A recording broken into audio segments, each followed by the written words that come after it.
বিশ্বকৰ্মা ডাঙৰীয়া অসমৰ মুখ্যমন্ত্ৰী হৈ থাকিব অসমৰ ভিতৰত মাত্ৰ এজনীহে লখপতি বাইদেউ হ'ব সেই বাইদেউ ইতিমধ্যে দিছপুৰত থাকে আপোনালোকৰ পৰা কোনো লখপতি বাইদেউ হ'ব নোৱাৰে সেই লখপতি বাইদেউ দিছপুৰৰ বাইদেউ য'তে তেওঁলোকৰ চকু পৰে তাতে সেই মাটিটো কিনি লয় যদি কাৰোবাৰ ঘৰৰ ওপৰত কাৰোবাৰ স্কুলৰ ওপৰত কাৰোবাৰ ফেক্টৰীৰ ওপৰত চকু পৰে সেই ফেক্টৰীটো লৈ লয় যদি কাৰোবাৰ বাগানৰ ওপৰত চকু পৰে বাগানটো আটাইতকৈ বেছি ভাল পায় সেই বাগানটো তেওঁলোকে লৈ লয় সেইকাৰণে শ্ৰদ্ধেয় ৰাইজ মহিলাখিনি কৈছোঁ লখপতি বাইদেউ আটাইতকৈ ডাঙৰ জুমলা যেতিয়ালৈকে হিমন্ত বিশ্ব শৰ্মা ডাঙৰীয়া মুখ্যমন্ত্ৰী হৈ আছে অসমৰ ভিতৰত এজনীহে লখপতি বাইদেউ মামি মই নাম লোৱা নাই মামি মই নিজে বন্ধু কৈ দিছোঁ মই নাম লোৱা নাই দেই মই নাম লোৱা নাই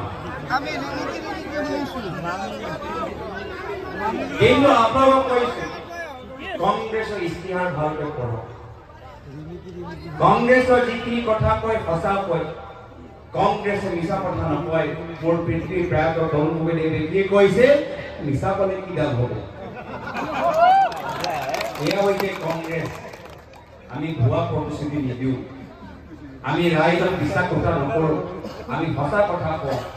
স্পষ্টভাৱে আমি কওঁ যি কৰিব পাৰোঁ কৰিম আৰু যি কৰিব নোৱাৰোঁ আমি স্পষ্টভাৱে আমি নোৱাৰোঁ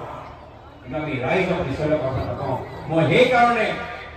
মই আপোনালোকক অনুৰোধ জনাইছোঁ কংগ্ৰেছৰ নিৰ্বাচনী ইস্তিহাৰ ভালকৈ অধ্যয়ন কৰক তাত ৰাহুল ডাঙৰীয়া প্ৰিয়ংকা গান্ধী ডাঙৰীয়ানীয়ে